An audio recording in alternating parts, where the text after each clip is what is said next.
Welcome. Great to have you here. This is a unique moment, a moment that unites all of us. We all face anxiety and loss. We all see broken systems. We all experience the impact of the climate crisis. This is a unique moment. This is a turning point if we choose to make it one. This is a moment to reflect, to learn, to share, and to co-create. And I invite you to contribute. I ask you to contribute. I ask you to partner to fix broken systems. I ask you to join the movement so everyone can step into their change-making power. I ask you to nominate the next generation of changemakers. And I ask you to share your wisdom, your knowledge, your expertise. And I ask you to donate to support changemakers. This is our moment to fix the world. This is our moment to contribute. Today is the day, and you are the one.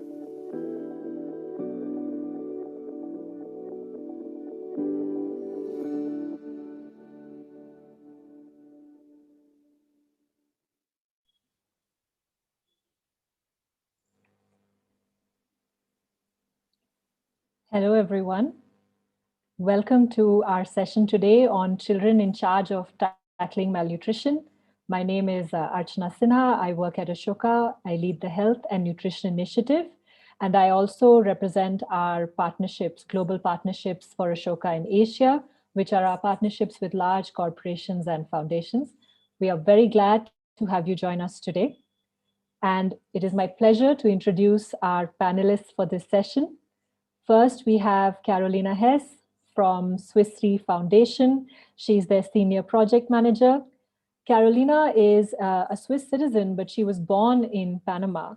And she grew up in Colombia and Mexico. She moved to Switzerland to study business administration. And then she worked with a Swiss bank, a reassurance company, and then with a consulting company. And in 2007, after taking 3 years off from maternity leave, when she came back, she realized she wanted to work on something meaningful. And that's when she started to work with Swiss Re in their corporate responsibility area and in what has now become the Swiss Re Foundation, one of our long-standing partners here at Ashoka, and with our work in nutrition. She, at Swiss Re Foundation, manages the portfolio with grantees, including Ashoka as well as many others. And she's also in charge of financials, legal, and governance topics. So welcome, Carolina. And I would also like to introduce our other panelist, who is Ashoka Fellow Deep Jyoti Sonu Brahma. Deep is working to create the next generation of farming entrepreneurs, or as he calls them, farmpreneurs.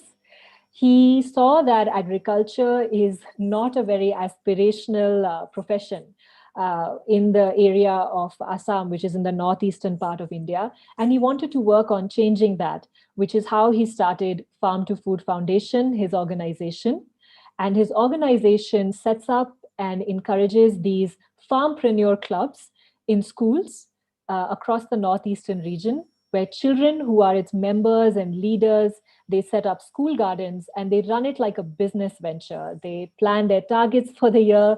They decide what to grow, how to grow it. They also market the produce. And to help them gain mentorship and support, he also connects them with local farmers in the area. And in turn, he connects them as a group with whatever marketing channels are available. We are also happy to have been partnering with Deep for several years now on our nutrition program called Nourishing Schools, which we'll talk a bit more about. So welcome to the session, Deep. We also have Natasha here from Ashoka India, who's our coordinator for this session. She's going to help us with coordinating a lot of technical aspects, taking your questions in the chat, generally being our chaos master for the day. So thank you so much for doing that, Natasha. And thank you all once again for joining us for this session. Before I start handing over questions to the panelists, we would love to get a sense of the diversity and richness of this group that's joined us for this session today. For some of you joining us for Europe, it's probably quite early for you. It's afternoon in Asia, and I'm sure separate times all over the world. So we really appreciate the fact that you took out this time. And so we've put a Mentimeter poll in the chat just to hear from you. And there's a question there on what is a word that describes how you feel about children taking charge of tackling malnutrition. It would be great if you haven't already, if you could take a few seconds to just fill that out and share that with us, because we would love to be able to really come back to that as we go through the session today and call back to what you've shared. Natasha, do you think we could share some of the responses that we are seeing?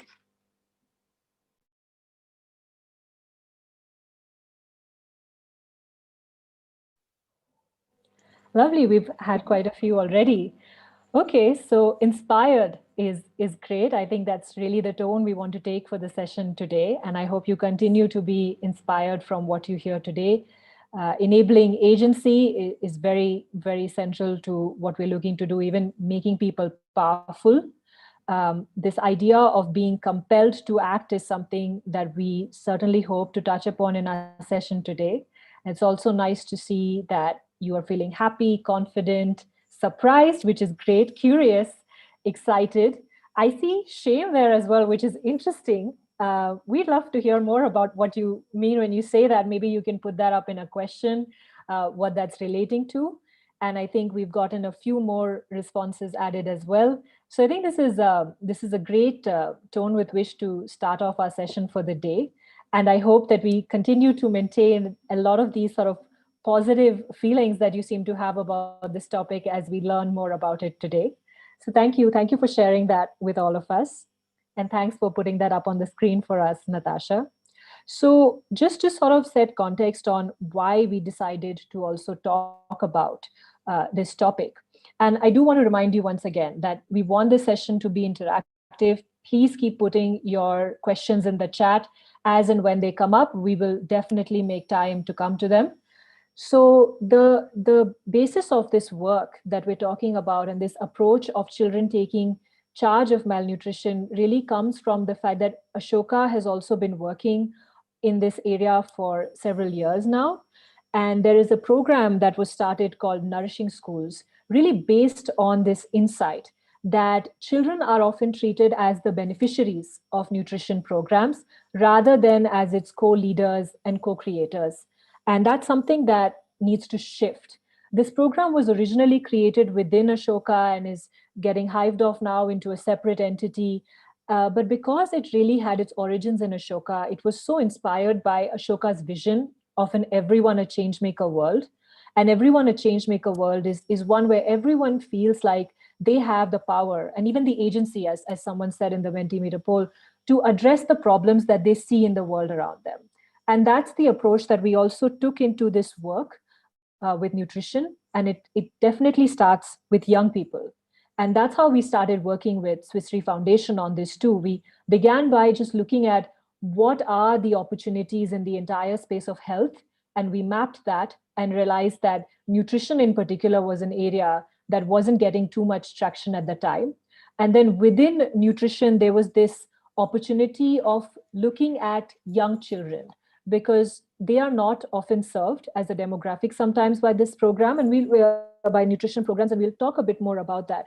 And also this opportunity to really put children in charge. And I keep saying we because throughout this has been a very collaborative effort. We have worked with our team at Ashoka, with Ashoka Fellows like Deep, who we have joining us today, with Swiss Re Foundation that Carolina is representing here. And it's been something that we have kept working on over the years and asking ourselves, what's next? What are we missing? And so on. So, like I said, we focused on children between 9 to 14 years because we felt that's where the gap was. And we identified schools as the ideal platform for reaching out to these children. In terms of our approach, we decided to spread our idea in the form of our toolkit. We often call our toolkit our box of ideas, because in Nourishing Schools, our toolkit is really just this game, a box of games and activities that teach children about nutrition first and foremost. And why that is important is because we all know that nutrition is so important to our development, really to our survival. And yet, it's so interesting that if you look at the school education system across the world, very few systems really teach children what to eat, right? Even though it's such a fundamental skill, it isn't really prioritized enough. And then once we build the awareness, we use that as a sort of bedrock to lead children into action. What is it that they can do? Can they start a school garden so that they can get access to more nutritious foods? Or can they start to set up a hand washing station if their school doesn't have one? And the school is the starting point. But the idea is for all of this to ripple out and start spreading into the communities. So again, we don't do this alone. This work is now in over 200 schools in India. It's in 10 schools in Nigeria. And that is really credit to the civil society organizations that have partnered with us to implement this on the ground. We've also worked with government departments to really spread this message of children taking charge of nutrition. So I just wanted to share that with you to set context for the session as we go into it today. And speaking of children in charge, I wanted to come to you, Deep, because I would love to hear about your journey in focusing on this. Putting children in charge of tackling malnutrition is something that's very central to your work. So could you share with us why you focus on that?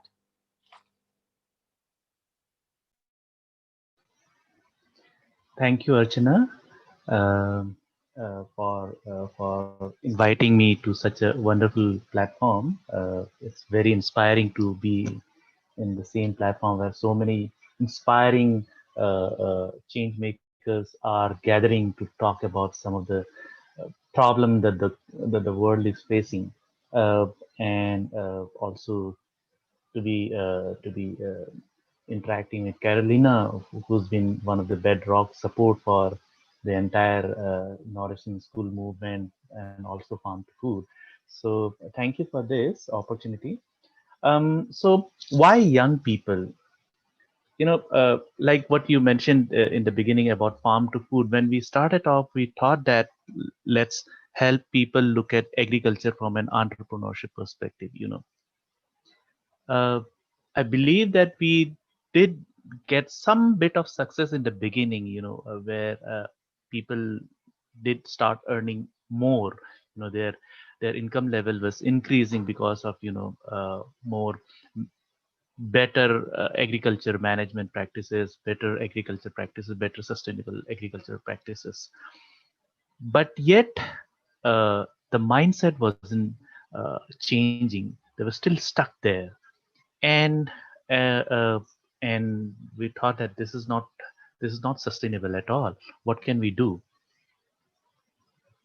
And then we just thought, why not explore the school system? Why not go and talk to young people, because they seem to be more open, they are more positively flexible, and they're also open to new ideas, and they are willing to experiment. And you just need to create some sort of enabling spaces for them, for their agencies to be developed. So what we did was we went to school. We uh, and like all of us know that adolescent in our country, and this is a very very conservative figure, but more than half of adolescents in our country are facing the problem of malnutrition. And we have done that. We have found out this also with the survey that we do with Nourishing School program. And so it was a big. We always knew about it, but to to know that, to be informed that it is right inside our school, was a big revelation for the school children. When we shared the overall data with the school children, that this is what your school looks like in terms of malnutrition, and then we said, what can we do about it? uh, and it didn't take much time, and young people were aware of the fact that. And so one child stood up and said, I have read in my science textbook that eating vegetables can take care of some of our malnutrition problems. Then we said, yes. Would you like to have vegetable? Of course, not very many children would be happy to have vegetables, but they said, yeah, why not? Let's try. And then somebody said, why? Let's try and set up a school nutrition garden. I said, wow, that's an interesting idea. And so all these activities, uh, I think what Archana has also mentioned in the Nourishing School toolkit, the approaches were same. So what we did was we took two challenges in the school that was prevalent, and these challenges are faced by the the stakeholders, the children, the school, the community. First challenge was the malnutrition. The second challenge is the challenge of achieving addict learning level, the proper learning level that each child should get in each of the standard. So learning was adequate and quality learning was not happening inside the classroom, and it was impacting children, it was impacting the school, it was impacting the society. So what we did was uh, pitch school nutrition garden as something which could supply nutrition to the school meal program, and at the same time also act as an open science laboratory for children to learn science and mathematics together. So so this one solution, one tool was taking care of multiple problems, and all these problems were faced by the children, by the school, by the community, like I said. uh, and we also found that there are existing opportunities within the system, uh, like midday meal is there, like school government education department are promoting project based learning, activity based learning. So these were the opportunity areas for us, but the biggest and the most confidence boosting opportunity was the young people themselves, that they are eager to engage with you, if you give them a give if you help, if you create an enabling space for them, they will flourish, and they did flourish. They did not just supply vegetables to their own schools, but they also ensured that their communities are also engaging in this entire process. The teachers are also engaged in this entire process. These children then went around in the community, did lots of training for the community members, and for farmers on organic farming, on preparing vermicompost. So overall, what we saw that given us opportunity, young people took the lead. They just grabbed the opportunity and then did the lead. And what happened, because of their confidence and because they were taking the leadership, the implications were not just seen in the space of their behavior change, health improving behaviors, but also on their academic performance. They were more confident about what they were doing. They were more engaged in the activities that they were doing. And when you're engaged, you also tend to when you engage, there is also an increase in understanding of what is happening, and that was helping them to understand the scientific concept, the mathematical concept, and that's how they performed quite well in their academic spaces also. So, so I would share a couple of examples. Last year December, uh, there was about I'm talking about this handful of school, about 30 government school. They produce more than 500 kgs of organic vegetables, and all these vegetables were grown by this 11, 12-year old young people in the school. So that was like, a big achievement. And the only expenditure on this was the fact that our facilitator conveyance cost, that was, and the salary of our facilitator, the entire setting up of the garden, the seeds, the saplings, everything was managed by our young people, because they were looking at that school nutrition garden from an entrepreneurship perspective as well. It was a venture for them, and resource mobilization is one of the key quality for any entrepreneur. So they organize Beej Dan Yatra, which is the seed donation drive within the community.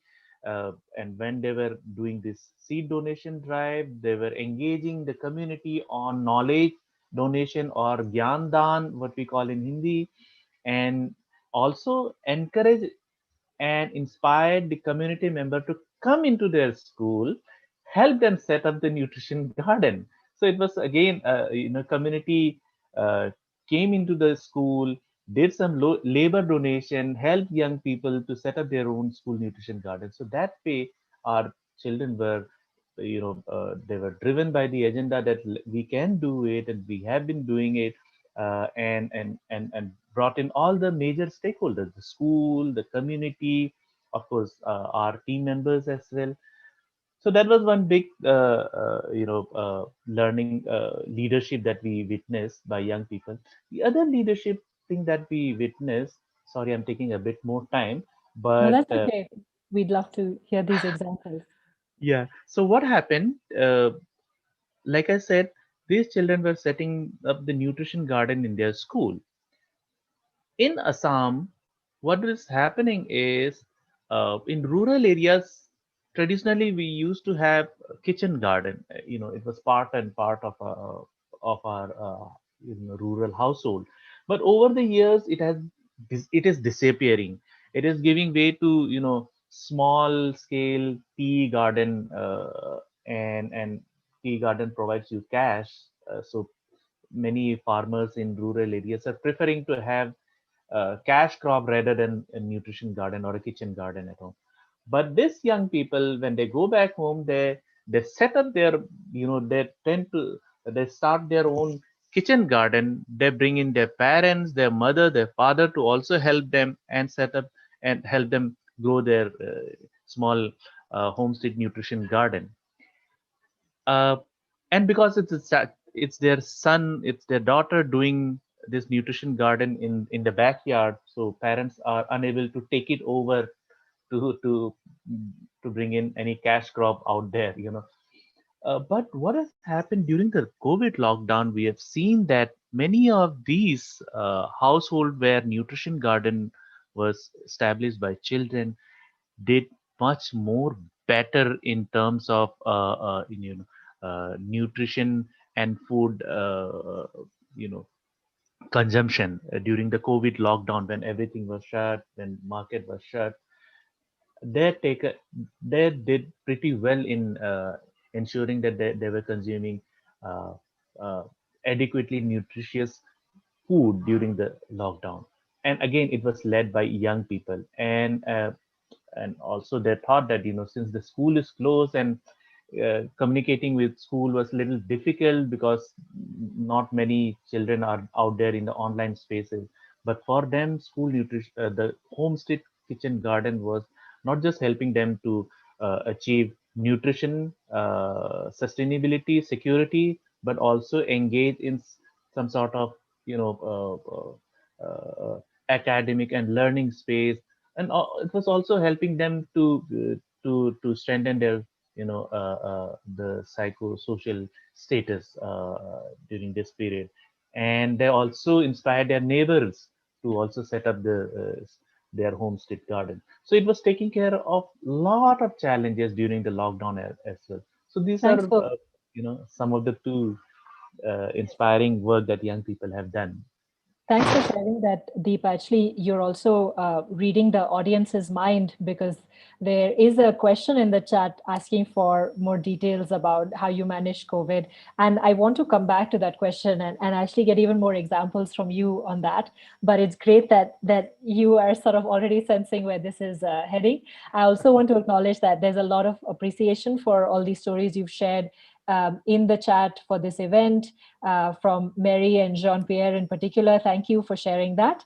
Um, and just to add, I think these specific stories you are sharing are so important, especially in light of what is the specific situation in India and in Assam. At the same time, nutrition is something that's a global problem. It's globally relevant.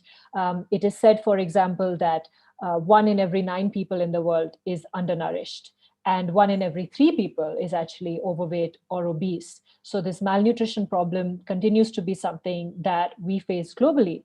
And on that note, I would love to come to you, Carolina, because your foundation has been supporting this work on putting children in charge of tackling malnutrition for 9 years now. So, as a foundation, what guided your support for this approach?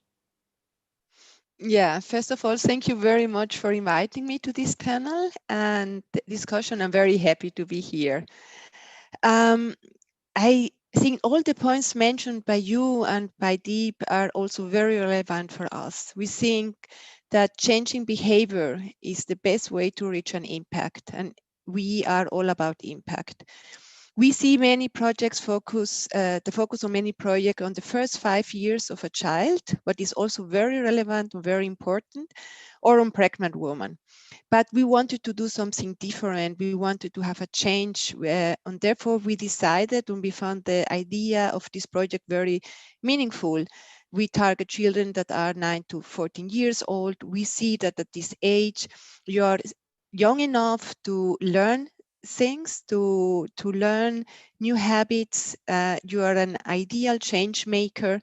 You are receptive to yeah, and also you are, as Deep mentioned before, you can change not only your family, you can change your community, you can do something for your town. So this is really relevant for us. We And you can influence your parents. You know, it's I have children exactly at that age, and yeah, I hear what they say, and these are the things where we saw that are really important also and relevant in this.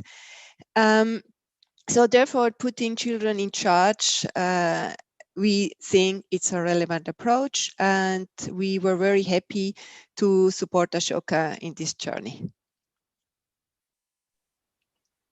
Thanks, Carolina. Uh, Deep, I just wanted to come back to you to expand a little bit on that audience question around COVID. So there was a question saying, how are you managing given that schools are shut? And let me see, how are you able to sort of continue despite COVID? So you were talking earlier about the fact that in India, for example, we had this lockdown, and therefore schools were shut, but people were also generally not going out as much. And I know that this was also compounded for you by local events that were happening, like the floods that happened in Assam around the same time. So, do you want to talk a little bit about how this work in nutrition? You already told us how it connects with education, but it also helped build the resilience towards COVID and its impact. Yeah.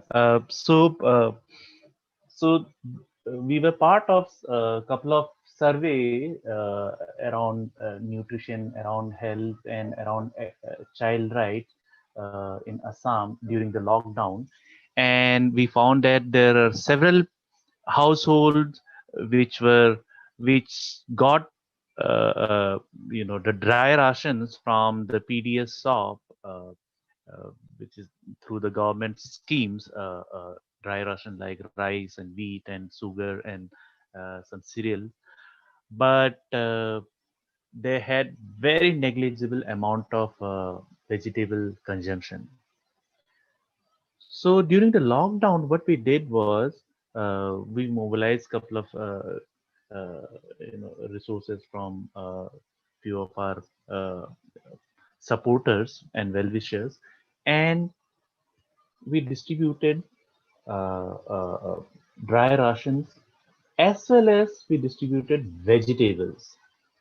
And what we did was, and this is the immediate thing that we did, we procured vegetables from the local farmers, including some of our young farmers, and pulled that and distributed to some of the communities where they were struggling to because they didn't have any money or any livelihood opportunities because of the lockdown. So it wasn't just giving them the dry ration and vegetables, but we also ensured that each of these beneficiary household sets up homestead nutrition garden. And we told them, in your village, there are these number of children who have the expertise in setting up nutrition garden. So you should look up to them. You should contact them, and they will help you set up. In the month of April, in the month of May and early June, just before the monsoon intensified and we had flood problems across the state.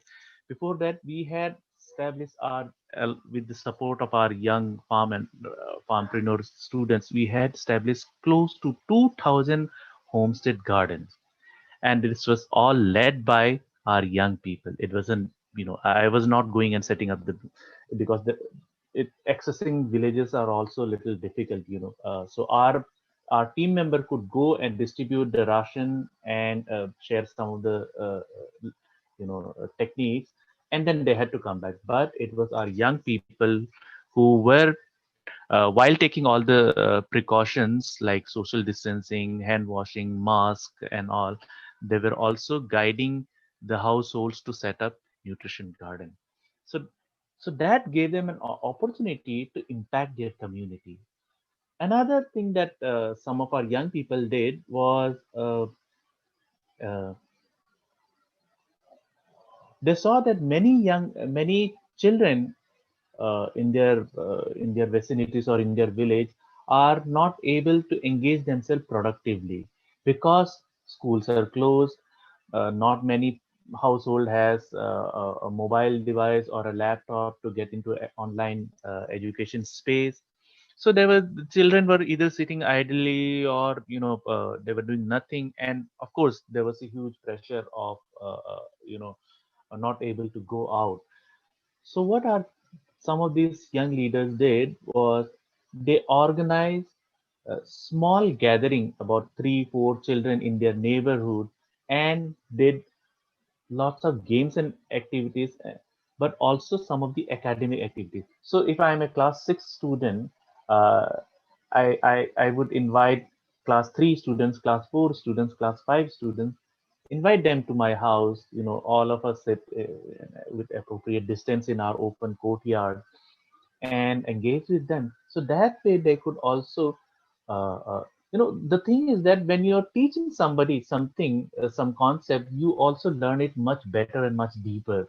So they were not just helping the children to be in touch with the academic, their younger students to be in touch with the academic, but they were also helping deepen their own knowledge and understanding.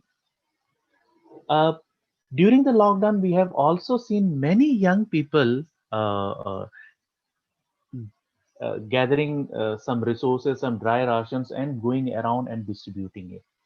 Uh, we call these young people farmpreneur, but I would also like to term them as Jagrik, which is the Hindi word of Jagruk Nagrik, which is active citizen. And we have been running several programs around engaging young people to understand our constitution, understand our role as an active citizen, understand our rights and duties as a citizen of the country. So those programs combined with Farmpreneur and the Nourishing Toolkit, we could enable the uh, Jagruk Nagrik, that is the active citizens, looking into some of the major challenges like the malnutrition, food insecurity, nutrition insecurity, the academic challenges. Everything was led by these young people, and so these are some of the examples of how young people took the lead during the COVID lockdown. And of course, yeah, during the flood time also they did help us. They were also you know uh, what we did was we also distributed uh, color pencil, crayons, text, notebooks, copies, pencils for children. So what they did was, when slowly our economy was opening up, government was relaxing the rule, this they took up the opportunity. They prepared communication material in big posters and put it up in the marketplace, in the temple vicinity, in the crossroads, and community could see that this 11-year child or 12-year child writing something on the wall and putting it up, and they were very very inspired by this small act of this, not a small act, big act by a by the child, and that they were inspired, and therefore they followed it, not because it was government's order, but because it was the child from their neighborhood who was encouraging and asking everybody to follow the COVID guidelines. So those are some of the real leadership and change making incident that we have witnessed during the COVID time. Thanks for sharing that. Those are some very interesting stories, and it is, as someone said, inspiring earlier and excited. I think it is these are the kind of stories that also inspire all of us to see what are the ways that we can contribute and take action. I think another thread that emerged in what you were talking about was also this aspect of communication, right? Going out there and sharing the message. And I wanted to just take this moment to also link the two, impact and communication, because even this idea that we're trying to spread of putting children in charge, one way to do that is to really spread information about the impact of it and how effective it is, because that's how you can start to get more people to see the value of adopting this approach. And then the conversation also starts to move from how many children we're reaching to what is happening once we are reaching these children. We've seen that even in our work with you.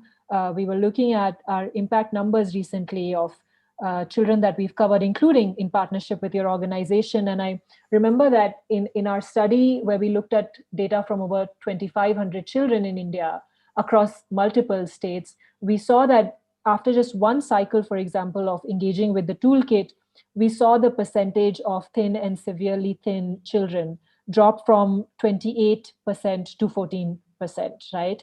Because of that whole awareness combined with action. And it changed behaviors too. Because, for example, hand washing with soap, only around 46% of children were doing it before we started our program. And then again, after getting exposed to the fact that they have the capacity to be agents of change, that increased to 78%. It's like you said, it's a small action if you think about it, but it's a small action with big consequences. So in that sense, data and impact assessment and communicating it really plays a role in furthering that approach. And to discuss that further, I'd love to come to you, Carolina, to hear about that. How do you think data and impact assessment and communicating about that plays a role in furthering this approach? Thank you very much. I think that's really crucial. So as a foundation, we always have to think about how can we get the maximum leverage for my dollar. So in other words, we are a very small foundation, we have small investments, and of course, we would like to have the biggest impact on people's life. So the best way to have this is to support projects that are data-driven, so that we know that we know what is helping to understand. With data, we understand if the methods that are used are the correct ones. With the baseline study, we saw in this project, where are the problems? But also, this project was also very interesting because the frequency of collecting data helped also to understand what's working and what's not working. So it was not like you did at the beginning of the project and at the end of the project. It was I would say, annual. You went to all schools annually and saw, okay, this is going good, this is not going good. We have to change things. We have to add things to this toolkit. We have also to take the inputs of the children. That was also important, not just letting them play and do things, but also getting their feedback. So this is one of the things that we love about this data-driven approach. And for us, understanding data and having the evidence in the impact of solutions is a very big part of our selection process. So therefore, yeah, data is important for us. Thanks, Carolina. Thanks for sharing that perspective. Like you said, as a foundation, it informs your larger decisions around how you are directing your funding and what kind of support you are offering. And I think, Deep, your perspective here is so interesting too, because even at the grassroots and on the ground, this data and impact assessment has relevance. You mentioned at the beginning of this session how, for example, you do go and share the findings from our initial baseline with schools. Could you tell us more about who are the different stakeholders that you share this with, and how does it in any way help with the work? Yeah, thank you. Uh, so, like I said in the beginning, that we share the data with students, with school teachers. We also share it with mothers, with parents, with community members. Uh, so it's not that people are not aware that there is we are suffering from malnutrition problem, but to realize that the malnutrition is right inside your house, right sitting beside you, or impacting you, that is big shocking revelation for almost everybody, till the time it's happening outside, we are okay with it probably to a certain degree. Uh, uh, so when you share the data with them, what has happened, I'll share an example of mothers group in India, particularly in Assam. The midday meal schemes is prepared. The midday meals are prepared by mothers group in the school, and many of these mothers have their children studying, and their children also are studying, and then therefore they also consume the same food that's being cooked in the midday meal scheme. When they saw that there is a there's a severe malnutrition problem in their school, you know among these children, which has their own children, somebody's relative's child, their own niece, nephews, everybody is out there, and they are suffering from such a bad nutrition or malnutrition status. It's a big shocker for them. And and then you don't have to do much. You just have to let that sink in and give them some time to come up with a response. And they do come out with a response, because there's no mother or no father who would sit idle knowing that their child is not well, and that clicks. So it's the mothers who are ensuring that whatever vegetables that are being supplied by the children are prepared every day in the meal, and also prepared in a very hygienic way. Uh, Also engaging with children, engaging with other people who are preparing midday meal, or preparing the plan for midday meals, engaging with them on nutrition education.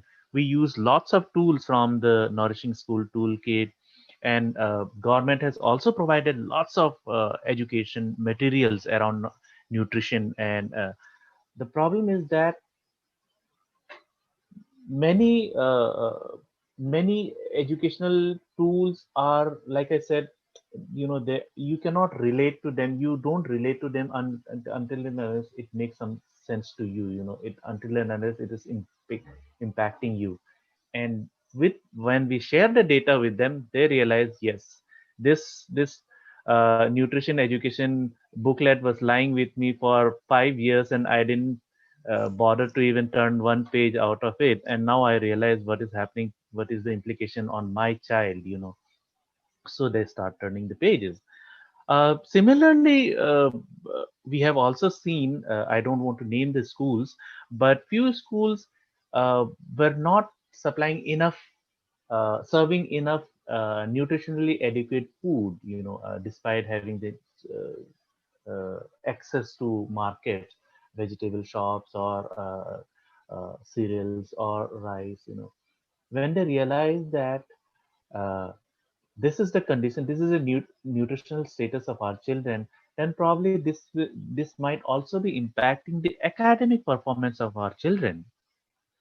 And then they realize the importance of uh, uh, providing or serving nutritionally adequate food in the midday meal to the children, so that they perform better in the academic.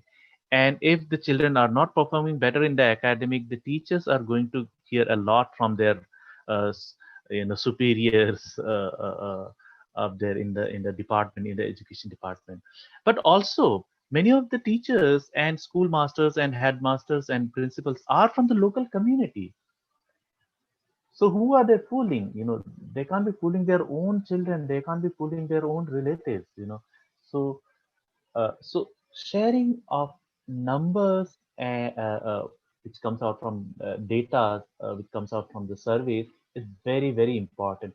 And that is one of the key ground to build a collaborative and sustainable planning to developing a collaborative solutions to fight the challenges. And it has always worked. It has always worked. Of course, you need to build capacity of like children, they need to learn how to do farming and all. But the drive then comes from inside. Yes, I Yes, want to tackle this problem. So that's yeah, so very that way numbers are very, very crucial, and it has to be shared. And I say it has to be shared in a way that uh, these stakeholders can read it and understand it. I have seen many datas which are so complex. I think only the statisticians would understand those datas. Layman would not understand. But like what Archana and her team shares with us, it's a one-liner, two-liner saying that this is what is happening, one paragraph of this is what is happening, and that makes a lot of sense for these people. If you give them a big graph and big table, they'll say nice design, thank you. So yeah, so you have to talk to them in their own language as well, so that the drive comes from them.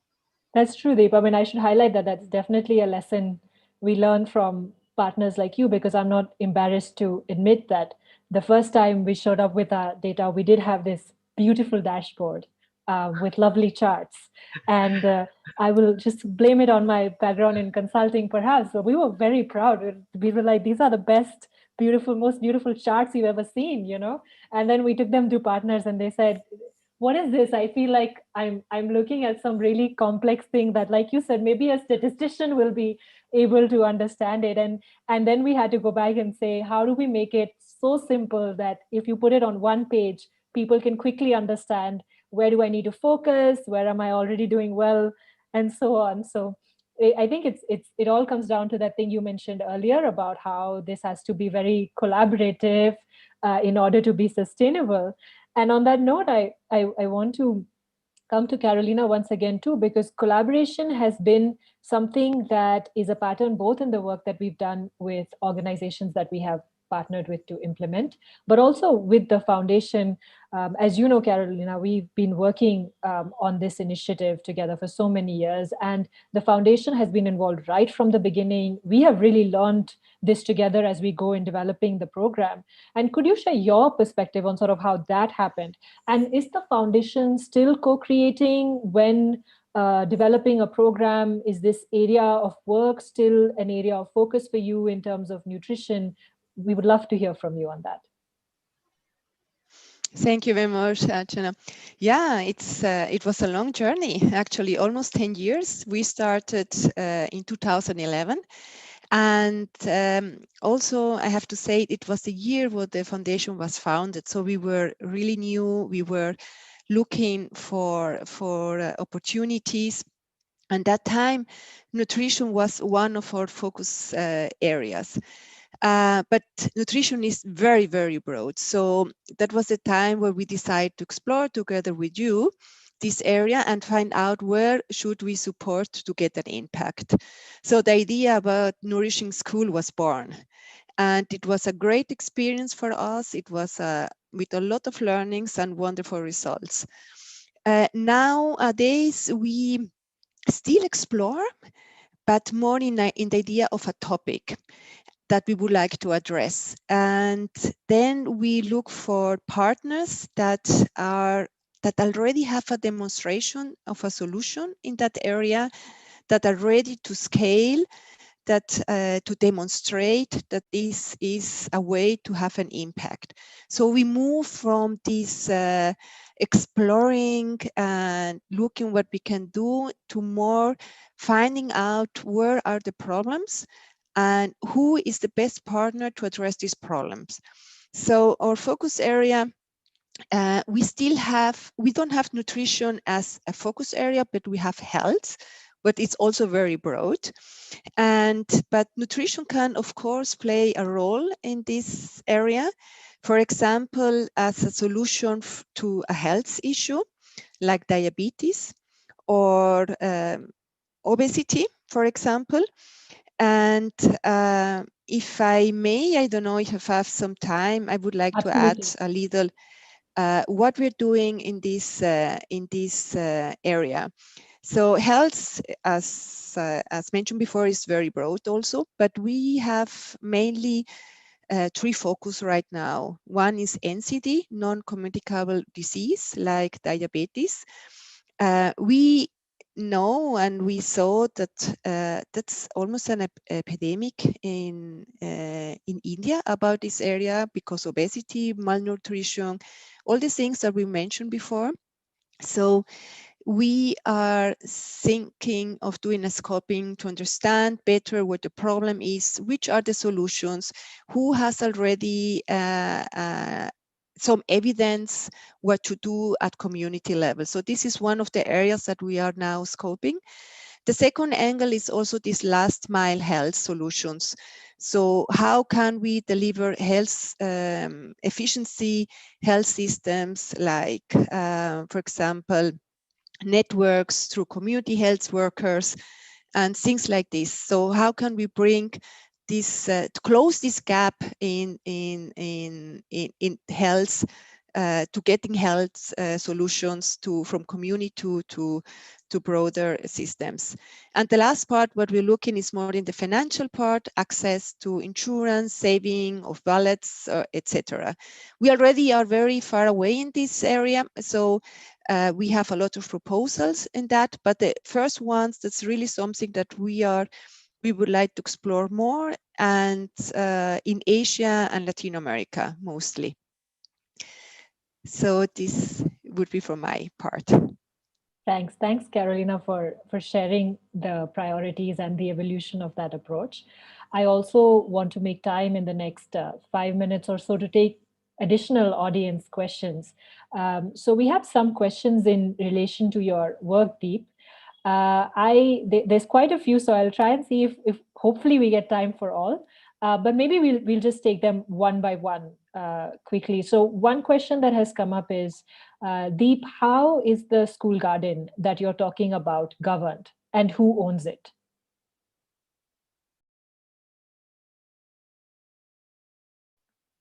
You're on mute. Yeah. So how it's governed? The person who's growing it is the one who's owning it.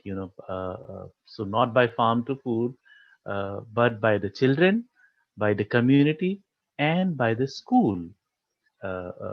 Because everything in that garden were provided by the community, by the school, by the children. Everything that is coming out from it is being consumed by the community, by the school, by the children. Like the vermicompost that children use for preparing their organic farming school nutrition garden.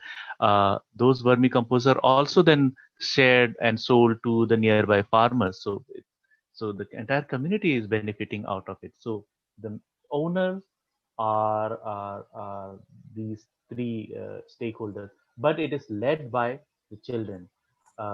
Like Archana mentioned, that we have the Farmpreneur Club, and in India we also have what we call Children's Parliament in each school. It is a mandatory as per our Right to Education Act. Within that, we have uh, food minister, we would have agriculture minister, we would have a group of children taking care of the garden.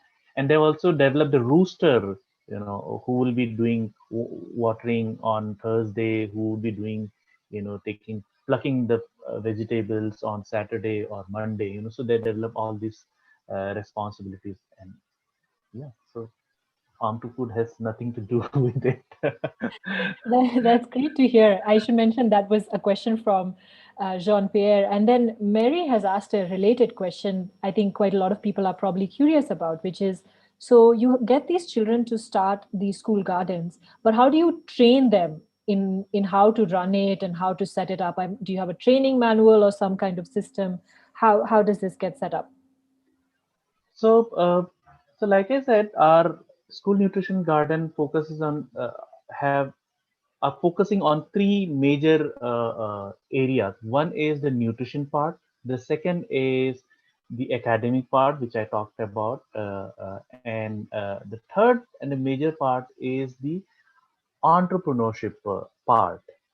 Uh, so nutrition part, there are lots of materials. We have the curriculum. We also use the nourishing toolkit for talking about nutrition and health improving behaviors.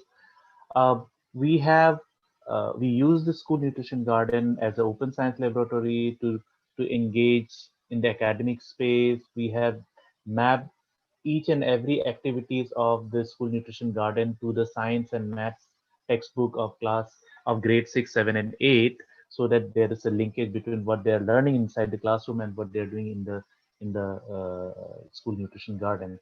So everything is managed from a perspective of an entrepreneur. So the curriculum that we have is designed for an entrepreneur.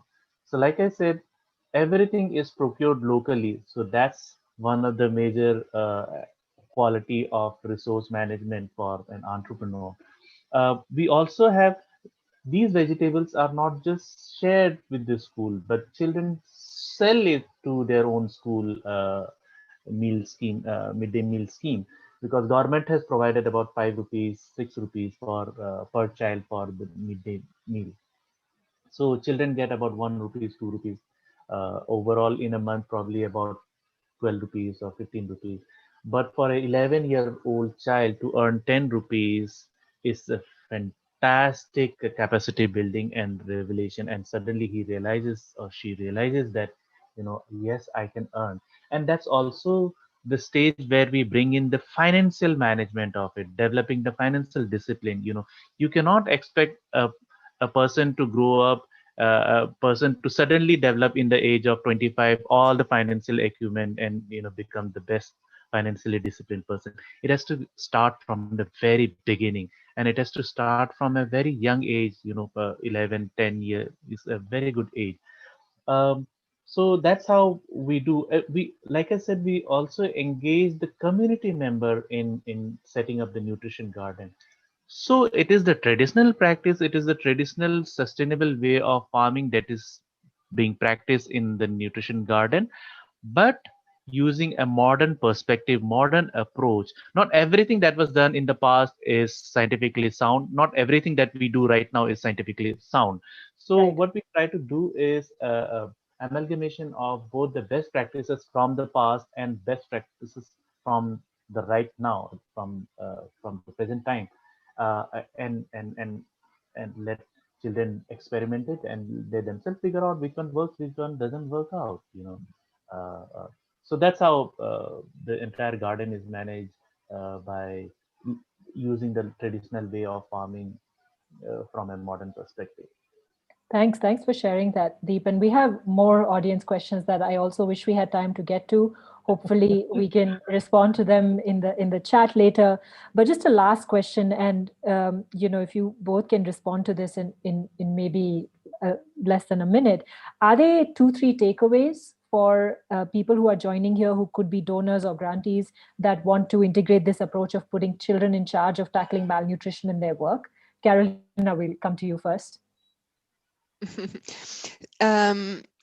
Yeah, maybe I would like to give the message I would like to give. It's more from the foundation part, and it's not only about children. It's about whatever project you have and what you are doing. It's really I would like to highlight the importance of measuring impact. That's for a lot of donors. This is becoming more and more important. Constantly evaluating if goals are being met, to have an evidence that the solution is a really good one, to have a possibility to scale a solution, and to have a good collaboration also with the partner. So for our point, if you could take this with you, whatever you do a great work as a change makers in Ashoka. Have also this in mind that for a donor, these are the key points. So that would be my, I would like to give that to the audience. Thanks. That's an important takeaway, Carolina. Deep, quickly from you, what would be your takeaways? One of the major learning and belief that we have developed over the year is that uh, I'll talk about my personal journey. I was looking at young people from the fact that young people can solve this, young people should solve this, young people should do this, young people should do that. You know, it was a very instrumentalizing perspective.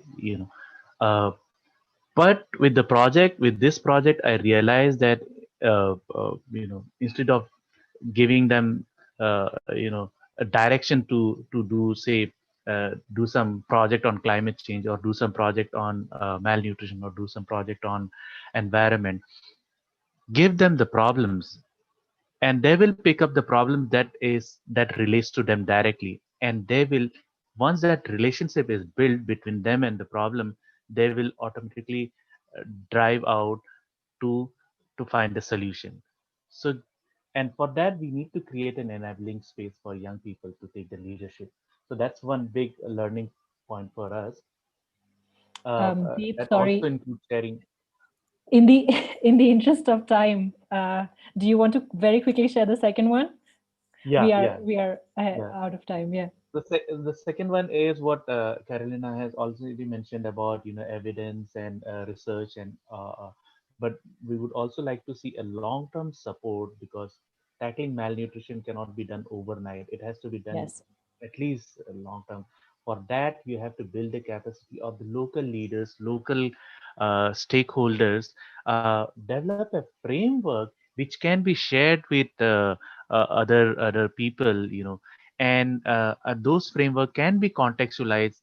What is working in India can also probably cannot work in Nigeria. So the framework will probably be the same, but the context, the materials inside that framework will be has to be contextualized and localized.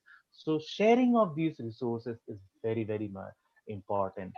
So creating a repository of such a fantastic framework, or such fantastic stories, is very, very important in our in our field.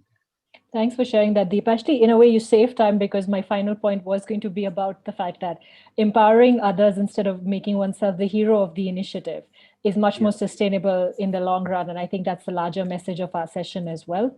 I want to thank you, Deep, and you, Carolina, for joining us today and for sharing your wisdom and insights with us. And Natasha for just holding the fort together and ensuring that we were responding promptly to all the audience comments that were coming in. Thank you all to the audience that's joined today. You have come up with such great questions and points that I hope we do manage to address even beyond this session. We don't see this session as an end in and of itself.